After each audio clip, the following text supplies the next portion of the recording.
Bonjour et bienvenue sur les conseils hebdomadaires de Béatrice. Aujourd'hui, je vais vous parler de la diversification alimentaire chez les bébés.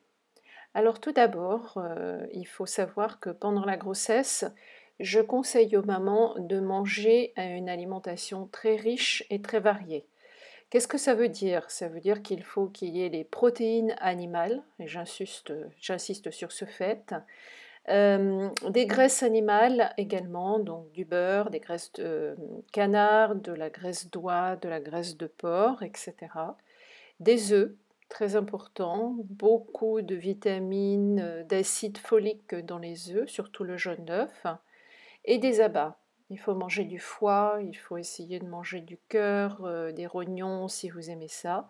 Et surtout des aliments fermentés. Pourquoi? Pour nourrir les probiotiques de votre flore intestinale qui vont éventuellement préparer la flore vaginale.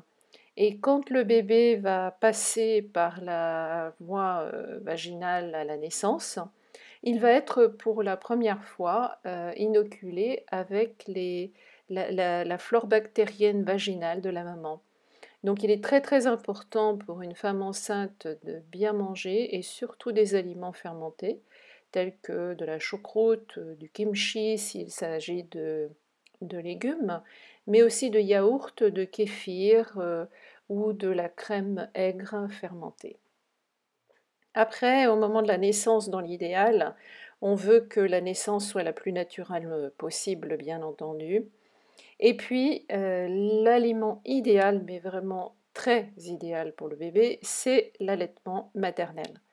La maman, comme tous les mammifères, est fait pour allaiter son enfant, et cela certainement complètement de 0 à 4 ou 5 mois, et ensuite en introduisant les aliments dont je vais vous parler, mais en continuant l'allaitement, pardon, jusqu'à l'âge de 2 ans, dans l'idéal.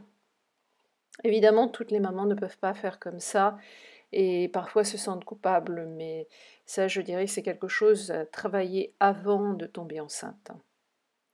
Alors, que fait-on ensuite? Donc, quand on commence à introduire des aliments, il y a beaucoup d'erreurs qui sont faites. Dans l'idéal, entre l'âge de 4 et 6 mois, il faut commencer à introduire à bébé des jaunes d'œufs. Vous faites un jaune d'œuf poché à la coque et vous commencez par une petite cuillère à café et voir s'il aime, et s'il n'aime pas, vous attendez, vous recommencez un petit peu plus tard.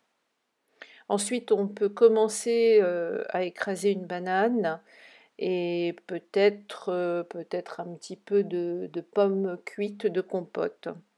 Voilà, moi je commence aussi à donner aux bébés dès leur plus jeune âge, dès la naissance, un quart de cuillère à café d'huile de foie de morue, parce que ça fait des bébés costauds et intelligents.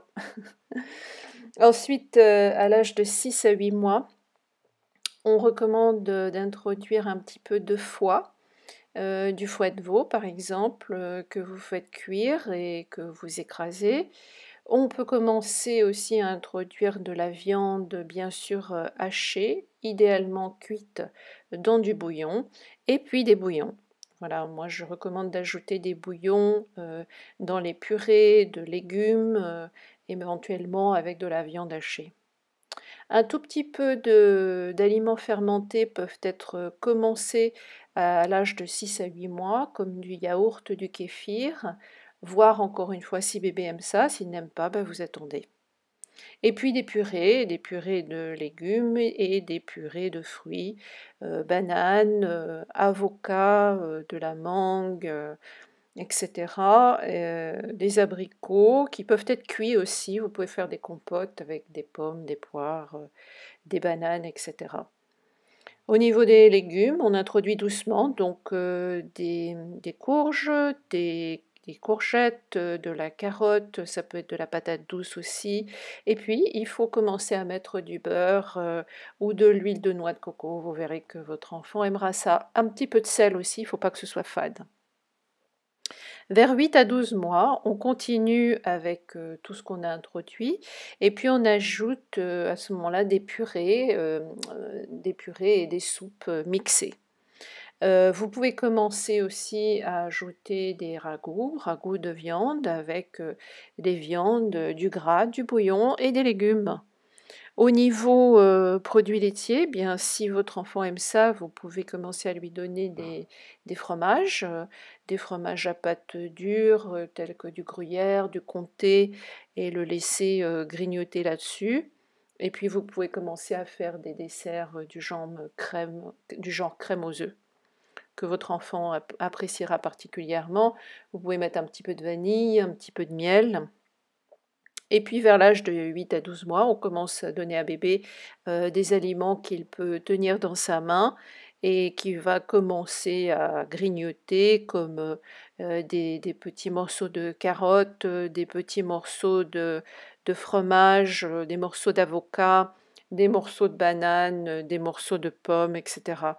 On continue l'huile de foie de morue, très, très important. Et vers l'âge de 12 mois, on donne une demi, cuillère à café par jour. Vitamine A, vitamine D, vitamine E sont contenues dans cette huile de foie de morue. Très très important pour la santé future de votre enfant. Après l'âge d'un an, on peut commencer à ce moment-là seulement à introduire des céréales et des légumineuses. Surtout pas avant, car le système digestif de votre enfant n'est pas encore apte à digérer ces choses qui sont quand même compliquées à digérer. Et puisqu'elles sont compliquées, il faudra les faire tremper, éventuellement germer la veille avant de les faire cuire. On peut introduire un petit peu de beurre d'amande, beurre de cacahuète, etc. Et puis là, des légumes verts, haricots verts, des feuilles, de la salade, etc. Des légumes crus, ça va être tomates, concombres, et puis des fruits de la famille des citrus, donc orange, clémentine, pamplemousse, etc. Et l'œuf entier. Voilà, là, votre enfant est prêt, si vous avez bien suivi cette introduction alimentaire, cette diversification, il est prêt à manger de tout sans avoir de problème digestif. Si vous voyez qu'il y a des problèmes digestifs, eh bien, vous enlevez l'aliment, vous attendez, il n'y a pas urgence. De toute façon, votre enfant, dans l'idéal, est toujours allaité et aura tous les nutriments nécessaires si la maman est en bonne santé et elle mange bien. Voilà, j'espère que cela vous aura été utile et je vous donne rendez-vous à la semaine prochaine pour mes prochains podcasts pour les conseils santé de Béatrice. Bonne semaine, au revoir.